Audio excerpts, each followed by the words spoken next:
I never thought I'd wake up to animal control officers at my door, armed with tranquilizer gear and official paperwork, all because my guide dog existed near Deborah Whitaker's pristine lakefront property. But at 6:45 a.m., on a serene Tuesday morning, there they were, looking sheepish as my 70-pound golden retriever, Max, wagged his tail so hard his whole body swayed like a pendulum. "Sir, we received a complaint about a dangerous, unregistered attack dog at this address," the taller officer said, glancing from his clipboard to Max, who promptly dropped his favorite tennis ball at the man's feet in a universal plea of, "Throw this, please." The officer's partner was already kneeling, scratching Max's belly as he rolled over, his guide dog harness shifting to show its official patches and registration tags. "That's Max, my certified guide dog," I explained, steadying myself against the doorframe. "I'm legally blind, and he's been my partner for 4 years. His paperwork's current, and I can show you his certification from the International Guide Dog Federation if you need it." The officers exchanged a look I could feel more than seethe, kind of embarrassment that hits when you realize you've been sent on a wild goose chase.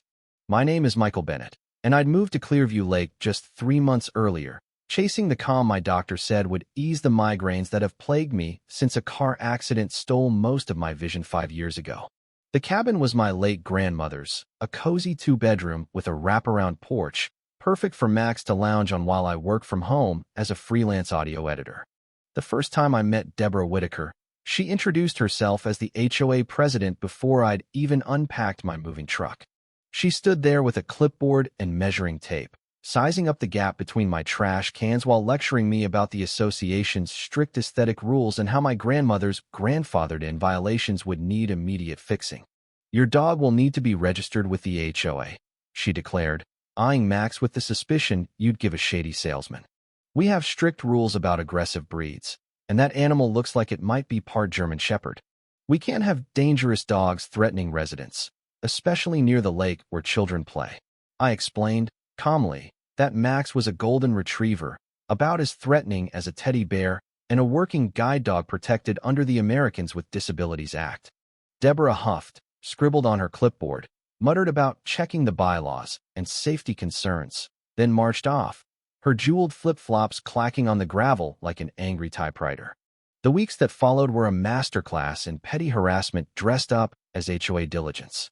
Deborah filed complaints about Max's excessive barking when he alerted me to someone at the door, literally his job. She claimed his roaming violated leash laws when he was clearly in his guide harness, working.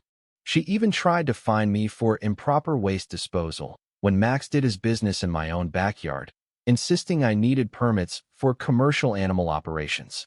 I kept every notice, every absurd fine attempt, every threatening letter about immediate compliance required for my uncontrolled animal. My attorney friend back in the city nearly choked laughing when I sent him photos of the complaints, especially the one where Deborah claimed Max's presence was lowering property values and creating a hostile environment for law-abiding residents. HOA meetings turned into a monthly circus, with Deborah dedicating entire segments to the ongoing dog situation at my address. Other residents shifted uncomfortably in their folding chairs as she flashed blurry photos of Max doing menacing things like napping on the porch, carrying my mailbag, or playing fetch with the Larson kids from 2 houses down, who adored him. "This animal charged at me yesterday," Deborah declared at one meeting, holding up a photo that clearly showed Max walking calmly beside me on the sidewalk. I barely escaped with my life. I had to leap into the Thompsons' azalea bushes to avoid being mauled. The Thompsons, 3 rows back, looked baffled. Their azaleas were 50 feet from the sidewalk, behind a decorative fence. The situation escalated when Deborah started rallying others to her cause. She'd corner neighbors at the mailbox cluster, spinning tales of Max's aggression.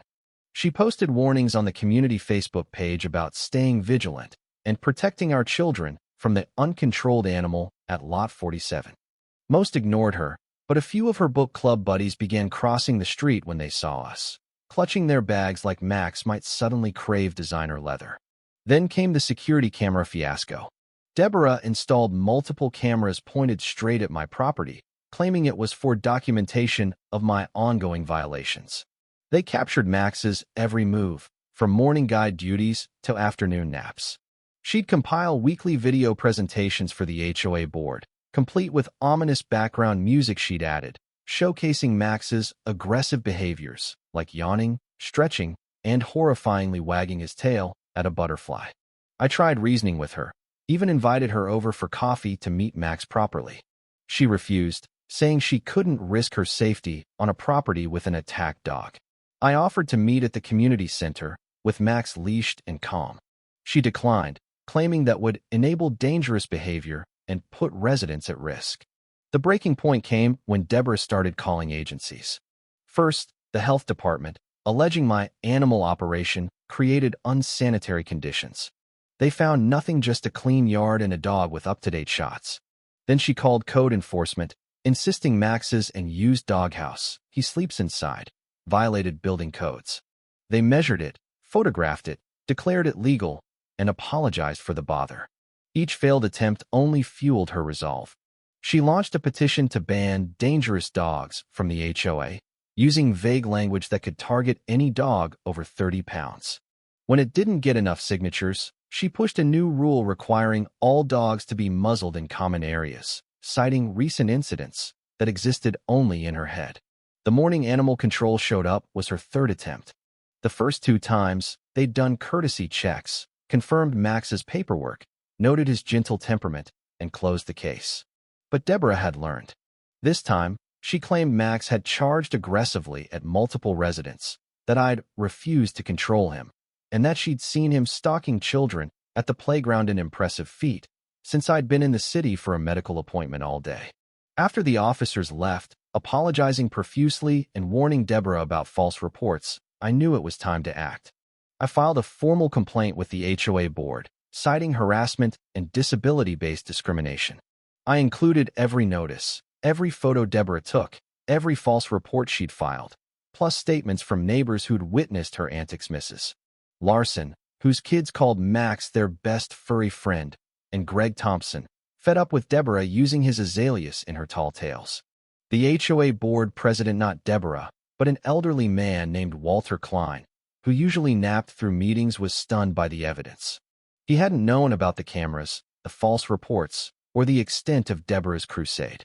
An emergency board meeting was called, where I presented my case with my attorney joining via video call. He laid it out clearly. The Americans with Disabilities Act is explicit, he said, his voice booming through the community center's laptop speakers. Harassing a disabled individual because of their service animal is discrimination. Filing false reports, restricting access to common areas, and creating a hostile environment are actionable offenses. Mr. Bennett has shown remarkable restraint in not suing already. Deborah tried to defend herself, claiming she was protecting the community and following standard HOA procedures. But when pressed for specific examples of Max's aggression, she could only mumble about general concerns and potential risks. The board grew visibly uncomfortable as she dug herself deeper, especially when she insisted Max was a fake service dog, despite his certification and my documented disability. The vote was quick and unanimous, with Deborah abstaining in protest. She was stripped of her HOA president role immediately, banned from filing complaints about Max without video evidence reviewed by the full board, and ordered to remove the cameras aimed at my property within 72 hours or face legal action from the association itself. But the real fallout hit when word spread about her removal. Deborah's real estate business, built on her image as the Clearview Lake neighborhood expert, tanked. Buyers didn't want an agent ousted for discriminating against a disabled resident. Her face on bus benches became a liability, not an asset. Then came the letter from the Department of Justice. My attorney had filed a formal complaint about the harassment, and they opened an investigation into Deborah's actions.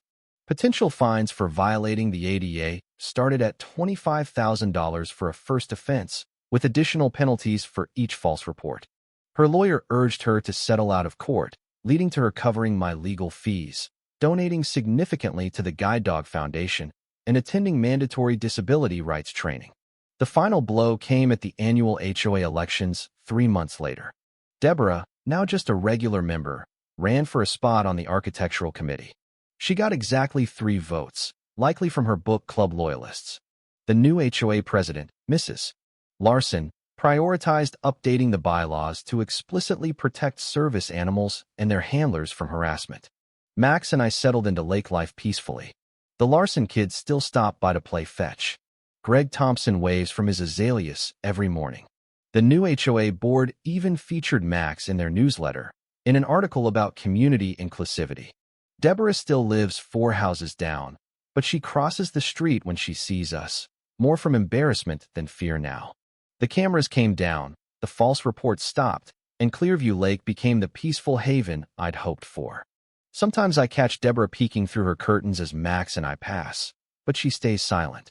Last I heard, she was trying to regulate the color of pool floats, a fight better suited to her particular talents.